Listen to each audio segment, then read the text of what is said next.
السلام علیکم ورحمۃ اللہ تعالی وبرکاتہ۔ امید کرتا ہوں آپ سب خیریت سے ہوں گے۔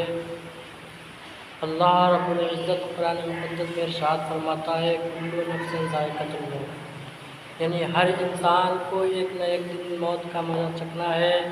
چلیے سید امیر القادری صاحب بہت پیارے انداز میں بیان کر رہے ہیں موت کے تعلق سے، اور آپ لوگ غور سے سماعت کریں، اور ویڈیو اچھی لگے تو آپ لوگ سبسکرائب کریں۔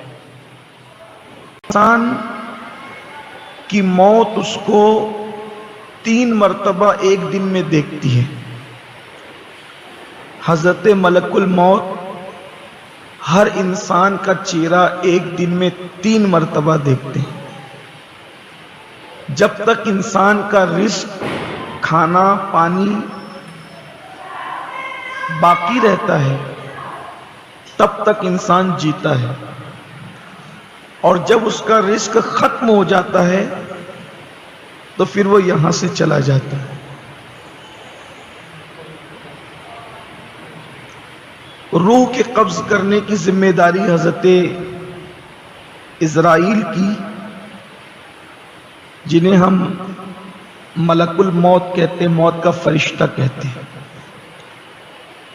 جب اسرائیل کسی کی روح نکالتے ہیں تو لوگ روتے ہیں، تو وہ میت کے گھر کے دروازے کو پکڑ کر کہتے ہیں کہ میں نے کوئی ظلم نہیں کیا، میں نے کوئی قصور نہیں کیا، نہ میں نے تمہاری میت کے حصے کا کھانا کھایا، نہ تمہارے حصے کا کچھ کھایا، وہ تو کھاتے پیتے ہی نہیں ہیں، اللہ نے مجھے جو حکم دیا وہ کام میں نے کر دیا۔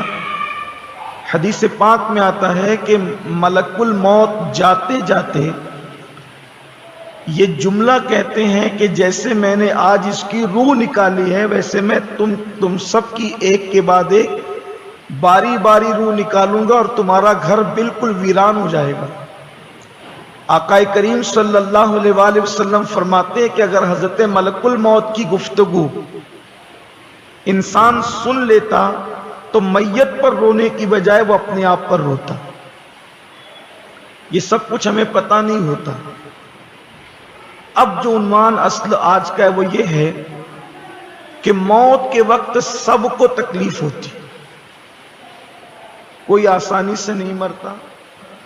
یہ جو ہم دیکھ رہے ہوتے ہیں نا کہ انسان آسانی کے ساتھ بالکل آرام سے پڑا ہوا ہوتا ہے، پرسکون ایک دم، وہ کوئی سکون نہیں ہوتا۔ مرنے سے پہلے اس کے جسم کو فرشتے باندھ دیتے ہیں، اور اس کی آواز چلانے کی ختم کر دی جاتی، طاقت۔ اس پر پہاڑوں جیسی مصیبت اور مشکل ہوتی ہے، لیکن سراہنے کھڑے رہنے والوں کو یوں لگتا ہے کہ یہ بالکل آرام سے لیٹا ہوا ہے۔ بعض لوگوں کو جو موت کے وقت تکلیف دی جاتی ہے وہ بطور عذاب دی جاتی ہے، اور بعض لوگوں کو جو تکلیف دی جاتی ہے وہ عذاب کے طور پہ نہیں دی جاتی، اس کی کچھ وجوہات ہیں۔ اگر وہ گنہگار ہے اور اللہ اس سے محبت کرتا ہے گنہگار سے، تو اس کو اللہ تکلیف دیتا ہے تاکہ اس کے گناہ اس تکلیف کے صدقے یہی ختم ہو جائے۔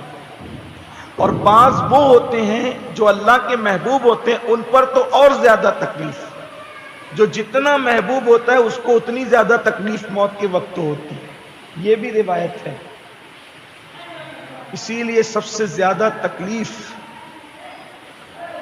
اگر دنیا سے جاتے وقت کسی کو ہوئی ہے تو ہم سب کے آقا و مولا خاتم النبیین صلی اللہ علیہ وآلہ وسلم کو ہوئی۔